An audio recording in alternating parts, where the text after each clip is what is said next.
আসসালামু আলাইকুম। কী অবস্থা সবার, কেমন আছেন? আশা করি সবাই ভালো আছেন। তো আজকে আমি আপনাদেরকে কবুতর রান্না করে দেখাবো। এটা তো সবাই পারেন কবুতর রান্নাটা, কিন্তু আজকে আমি আপনাদেরকে একটু ভিন্নভাবে দেখাবো। চলুন আমরা দেখে আসি। তো একটি হাঁড়িতে তেল নিয়ে নিয়েছি আমি, তারপর এর মধ্যে দিয়ে দেব পেঁয়াজ। তেলটা যখন গরম হয়ে যাবে এর মধ্যে পেঁয়াজ, দারচিনি, এলাচ, তেজপাতা এগুলো দিয়ে দিব এবং এগুলোকে একটু ভালোভাবে ভেজে নেব, তা না হলে পেঁয়াজের কাঁচা স্মেলটা থেকে যাবে। ভালো মতো ভেজে নেব লাল লাল করে।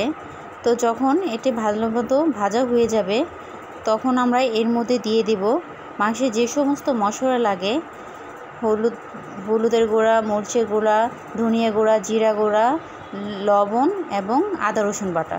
তো এটাকে দিয়ে আমি ভালো মতো কষিয়ে নিব। আর এই হচ্ছে সেই স্পেশাল জিনিস, সেটা হচ্ছে টমেটো দিয়ে মাংসকে আপনারা অবশ্যই দেখবেন যে কেমন লাগে। আর এটার কালারটা এত সুন্দর আসে যেটা আমরা ভিডিও লাস্টে দেখতে পারবো, ঠিক আছে? তো এর মধ্যে দিয়ে দিলাম ভালো মতো ধুয়ে রাখা কবুতর। আর এটা কিন্তু আমাদের ছাদের নিজস্ব পালিত কবুতর। আমি একদিন আপনাদেরকে ঘুরে দেখাবো আমাদের ছাদের কবুতরগুলো।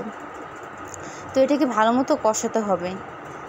ভালো মতো কষানোর পর যে কোনো মাংসে যত কষাবেন তত এটা স্বাদ মনে হয় বৃদ্ধি পায়। তো যখন এটা 50% সিদ্ধ হয়ে যাবে তখন এর মধ্যে দিয়ে দেব আলু। তো কে কে মাংসে আলু খেতে পছন্দ করেন সেটা কিন্তু অবশ্যই জানাবেন। আমরা কিন্তু মাংসে আলুটা অনেক পছন্দ করি, বিশেষ করে বাচ্চারা কিন্তু আলুটা পছন্দ করে এবং বাচ্চাদের জন্য আলু খাওয়াটা অনেক ভালো। তো এটাকে আমরা আলুর সাথে ভালো মতো কষিয়ে নিচ্ছি। টমেটোগুলো এমনি দেখেন সিদ্ধ হয়ে গিয়েছে, আর এটা কারণ এত সুন্দর একটা কালার আসবে। তো এর মধ্যে যখন এটা 50% সিদ্ধ হয়ে যাবে তখন এর মধ্যে দিয়ে দিব আমি পরিমাণ মতো পানি। যতটুকু আপনারা ঝোল রাখতে চান ততটুকু পানি, একটু বেশি পরিমাণে দিবেন কারণ এটা তো শুকিয়ে যাবে।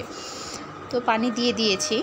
পানি দিয়ে এটাকে আমি ভালো মতো একটু জাল করে নিব, আর কি পুরোপুরি সিদ্ধ করে নিব, কারণ কবুতরটা সিদ্ধ হতে অনেক সময় লাগে, যার কারণে এটির মধ্যে একটু পানির পরিমাণটা একটু বেশি দিতে হয় যদি একটা বড় কবুতর হয়। আর যদি ছোট হয় তাহলে সিদ্ধ হতে বেশি একটা টাইম লাগে না।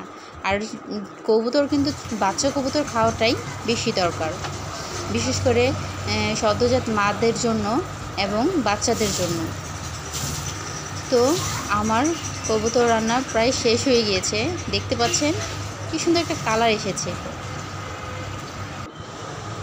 এই তো আমার কবুতর রান্নার ফাইনাল লুক। আপনারা কিন্তু অবশ্যই জানাবেন কেমন হয়েছে দেখতে।